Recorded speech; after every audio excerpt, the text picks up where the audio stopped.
आज के इस गहन विश्लेषण में हम उत्तर प्रदेश के नदी तंत्र को डिकोड करने जा रहे हैं। आज का हमारा मिशन सिर्फ इन नदियों की कोई सूची थमाना नहीं है। बिल्कुल नहीं। हम ये समझेंगे कि ये नदियां काम कैसे करती हैं।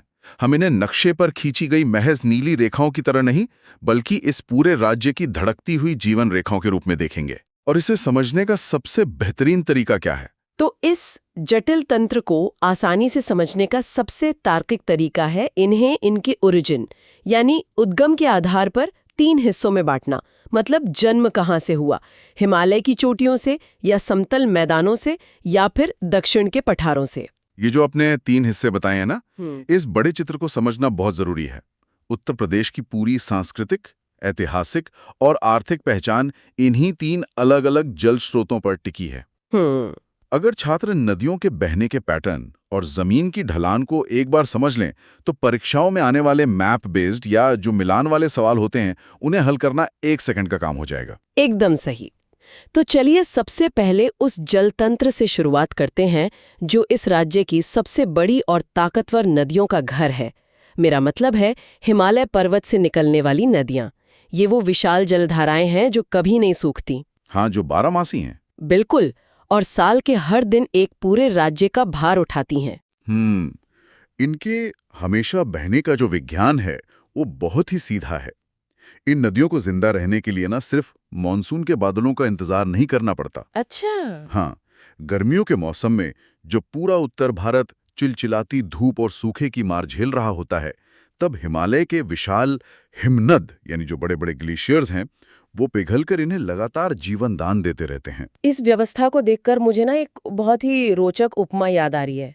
अगर हम इसे इकोनॉमी और रोजगार की भाषा में समझे तो हिमालय की नदियों का बैंक अकाउंट कभी खाली नहीं होता। अरे वाह, कैसे? क्योंकि इनके पास आय के 2 पक्के स्रोत हैं। मतलब मानसून की बारिश से इन्हें हर साल एक बहुत बड़ा बोनस मिल जाता है, जिससे कभी कभी इनमें भयानक बाढ़ भी आ जाती है। सही कहा। और दूसरा, ग्लेशियरों के लगातार पिघलने से इन्हें हर महीने एक फिक्स सैलरी मिलती रहती है। मतलब इनकी आमदनी कभी रुकती नहीं।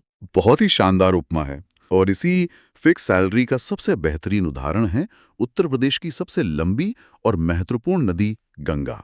गंगा देखिए, गंगा महज एक नदी नहीं है, ये इस पूरे तंत्र की धुरी है। परीक्षा के नजरिए से इसके कुछ आंकड़े बहुत अहम हैं। गंगा राज्य में बिजनौर जिले से प्रवेश करती है। बिजनौर से, ठीक है। और लगभग 1450 किलोमीटर का सफर तय करते हुए 28 जिलों से होकर गुजरती है। ये राज्य के लगभग 1/3 हिस्से को सीधे तौर पर सींचती है। 28 जिले, मतलब ये एक बहुत बड़ी संख्या है।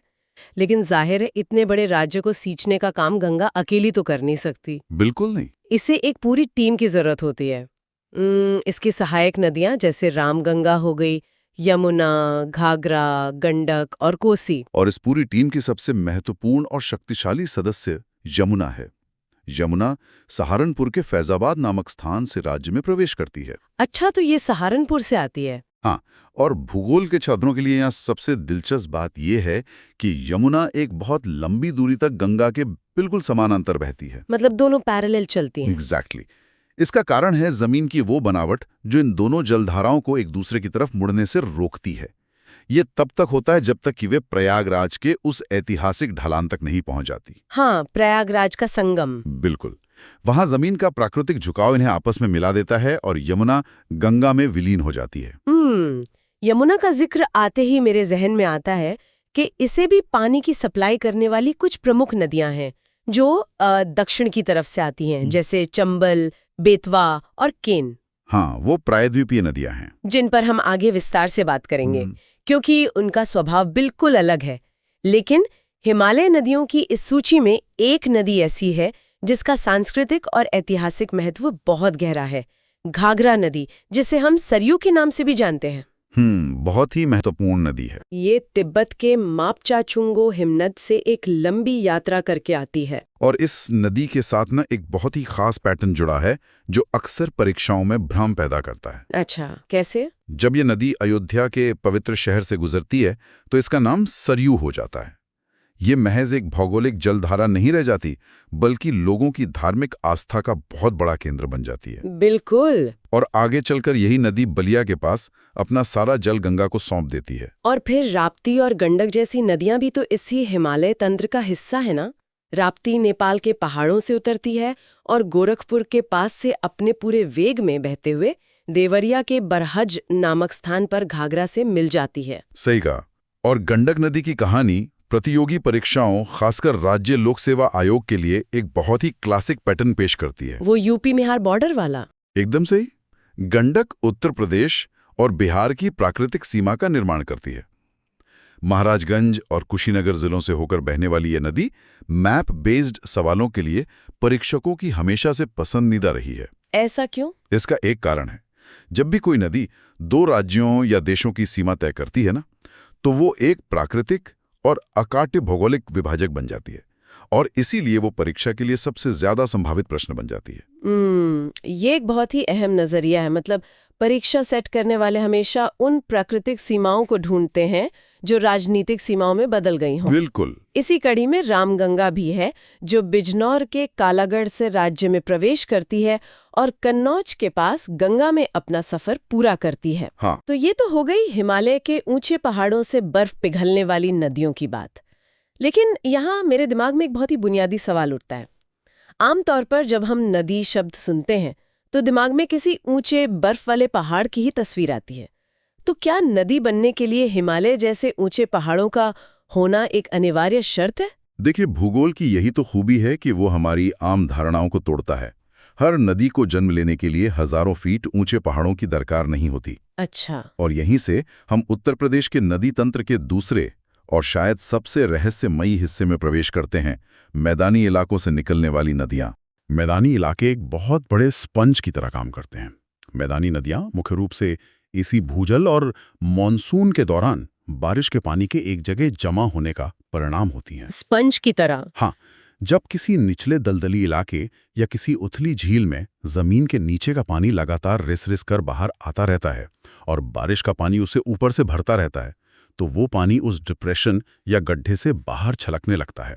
यही छलकने वाला पानी एक धारा का रूप ले लेता है। अच्छा, तो अगर तकनीकी भाषा में कहें तो ये कोई ग्लेशियर का पानी नहीं है, बल्कि ये जमीन के पेट से ओवरफ्लो होकर बहने वाला पानी है। 100%।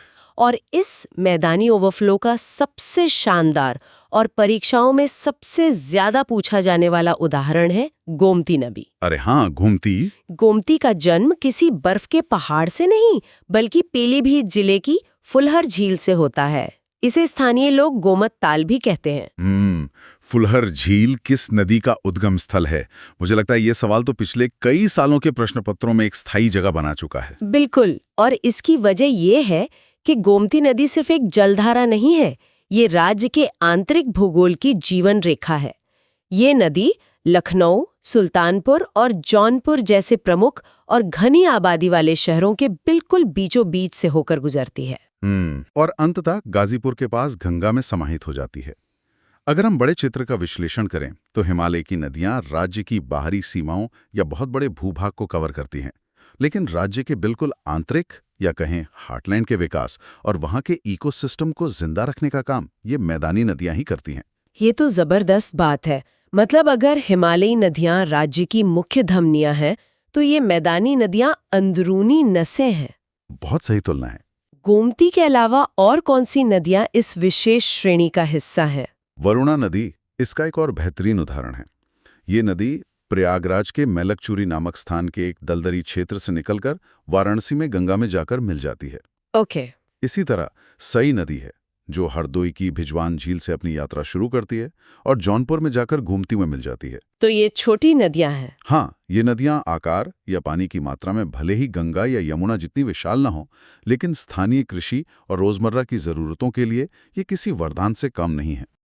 ये बात सोचने पे मजबूर करती है कि समतल मैदानों में भी जमीन के नीचे पानी का अपना एक पूरा का पूरा इकोसिस्टम चल रहा है, जो ऊपर नदियों को जन्म दे रहा है। बिल्कुल। खैर, हमेशा बहने वाली फिक्स्ड सैलरी वाली हिमालयी नदियों और मैदानों की झीलों से छलकने वाली नदियों के बाद अब रुख करते हैं राज्य के दक्षिणी हिस्से की ओर। प्रायद्वीपीय पठार। हाँ, दक्षिण का प्रायद्वीपीय पठार। और यहाँ पहुँचते ही इन नदियों का पूरा स्वभाव, इनका मिजाज और इनका भूगोल पूरी तरह से बदल जाता है। एकदम सही। प्रायद्वीपीय भारत के पठार से जो नदियां उत्तर प्रदेश की ओर उत्तर दिशा में बहकर आती हैं, उनका चरित्र बिल्कुल अलग होता है। कैसे अलग होता है? उनके पास ना तो हिमालय के ग्लेशियरों की फिक्स सैलरी है और न ही मैदानी झीलों का लगातार रिसने वाला ग्राउंड वाटर। ये पूरी तरह से मानसून के बादलों की दया पर निर्भर होती है। तो अगर मैं अपनी रोजगार वाली उपमा को यहाँ आगे बढ़ाऊं तो दक्षिण के पठार से आने वाली ये नदियां फ्रीलांसर है। फ्रीलांसर। हाँ, मतलब इनका काम पूरी तरह से बारिश के प्रोजेक्ट्स पर निर्भर करता है। जब मानसून मेहरबान होता है तो इनमें भयानक उफान आ जाता है, पानी किनारों को तोड़कर बहने लगता है। लेकिन जैसे ही बारिश खत्म होती है या भयंकर गर्मियां आती हैं तो इनके प्रोजेक्ट सूख जाते हैं। हाँ। इनमें पानी या तो बहुत कम रह जाता है या कुछ तो पूरी तरह से सूखकर एक पथरीले रास्ते में बदल जाती हैं। ये किसी मौसमी योद्धा की तरह है। फ्रीलांसर या मौसमी योद्धा, मतलब ये तुलना इनके व्यवहार को बिल्कुल सटीक ढंग से समझाती है। और इन मौसमी योद्धाओं में सबसे खूंखार और उग्र नाम है चंबल का। चंबल?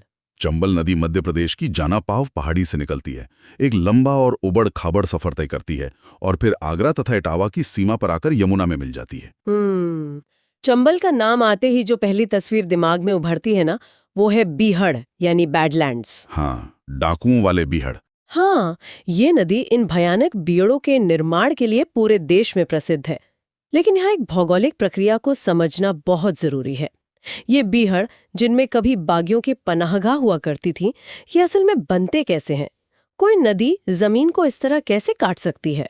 इस प्रक्रिया को भूगोल की भाषा में अवनालिका अपर्दन या गली इरोजन कहते हैं। गली इरोजन? हाँ, इसे समझने के लिए एक बहुत ही सरल दृश्य की कल्पना करें। मान लीजिए सूखी, भुरभुरी और मुलायम मिट्टी का एक बहुत बड़ा ढेर है और आप अचानक से उस पर ऊंचाई से एक पूरी बाल्टी पानी उड़ेल देते हैं। ठीक है। तो वो पानी मिट्टी के ढेर पर फैलने के बजाय उसमें गहरी गहरी खाइयां और नालियां बना देगा। चंबल के साथ भी ठीक ऐसा ही होता है। अरे बाप रे! जब मानसून के दौरान पठार का सारा पानी तेज वेग के साथ चंबल में आता है तो वो पानी मैदानी इलाके की मुलायम जलोढ़ मिट्टी से टकराता है। पानी का तेज बहाव उस मुलायम मिट्टी को गहरे गड्ढों, खाइयों और भूल-भुलैया जैसे रास्तों में काट देता है। तो ये रातों रात नहीं होता, सूखी मिट्टी का ढेर। अब समझ में आया कि परीक्षाओं में ये सवाल बार बार क्यों पूछा जाता है कि कौन सी नदी अपने अवनालिका अपर्दन के लिए कुख्यात है। बिल्कुल। चंबल के बीहड़ों की एक कहानी तो खौफनाक भी है और दिलचस्प भी। लेकिन दक्षिण से आने वाली इस फौज में और कौन-कौन सी नदियां शामिल हैं? और क्या उनका भी कोई खास पैटर्न है? बिल्कुल, एक बहुत स्पष्ट पैटर्न है। चंबल के बाद बेतवा नदी है, जो भोपाल के पास से निकलकर ललितपुर और झांसी होते हुए हमीरपुर में यमुना में मिलती है। ओके। फिर केन नदी है, जो कैमूर पहाड़ियों से निकलकर बांदा में यमुना से मिल जाती है। ओके। अगर आप नक्शे पे ध्यान दें तो ये सभी नदियां चंबल, सिंध, बेतवा, केन, ये दक्षिण पश्चिम से आ रही हैं और उत्तर पूर्व की ओर बहकर यमुना में मिल रही हैं। हाँ, एक ढलान सी नजर आती है, लेकिन ये सभी नदियां जाकर यमुना की ही सहायक नदी क्यों बन रही हैं? यही वो आहा मोमेंट है जो यूपीएससी के उम्मीदवारों को पकड़ना होता है। देखिए, नदियां हमेशा जमीन का ढलान का पालन करती हैं। मध्य भारत के पठार यानी सेंट्रल हाईलैंड्स की ढलान उत्तर और उत्तर पूर्व दिशा की ओर है। अच्छा। इसीलिए ये सारी नदियां उस ढलान के सहारे बहती हुई गंगा के मैदानी इलाके की तरफ आती हैं और जो भी बड़ी नदी सबसे पहले रास्ते में पड़ती है, यानी यमुना, एग्जैक्टली, उसी में मिल जाती हैं। परीक्षाओं में पश्चिम से पूर्व की ओर इन नदियों का क्रम बार बार पूछा जाता है, जैसे चंबल, सिंध, बेतवा, केन, क्योंकि ये जमीन की उस अदृश्य ढलान का सबसे बड़ा सबूत है। कमाल है। मतलब नदियां सिर्फ पानी नहीं है, वो जमीन की टोपोग्राफी का एक जीवित एक्सरे है। इस पठारी जल तंत्र में एक और नदी है जिसका जिक्र करना बहुत जरूरी है, सोन नदी। इसका उद्गम अमरकंटक की पहाड़ियों से होता है, लेकिन इसका उत्तर प्रदेश से जो संबंध है वो परीक्षाओं के लिए एक परफेक्ट एमसीक्यू मटेरियल है। बिल्कुल। सोन नदी की खासियत यह है कि ये उत्तर प्रदेश के सिर्फ और सिर्फ एक जिले सोनभद्र से होकर गुजरती है। सिर्फ एक जिले से? हाँ, और उसके बाद सीधे बिहार में प्रवेश कर जाती है, जहां वो गंगा में मिल जाती है। पूरे राज्य में से सिर्फ एक जिले को छूकर निकल जाना, ये इसे एक बहुत ही विशिष्ट भौगोलिक तथ्य बनाता है, जिस पर परीक्षक अक्सर सवाल बनाते हैं। ये तो बहुत ट्रिकी सवाल बन सकता है। इसके अलावा टोंस या तमसा नदी भी है, जो मध्य प्रदेश के मैहर से निकलकर प्रयागराज के सिरसा में गंगा से सीधे मिल जाती है। तो अब तक हमने नदियों के जन्म के तीनों अलग-अलग विज्ञानों को समझ लिया है।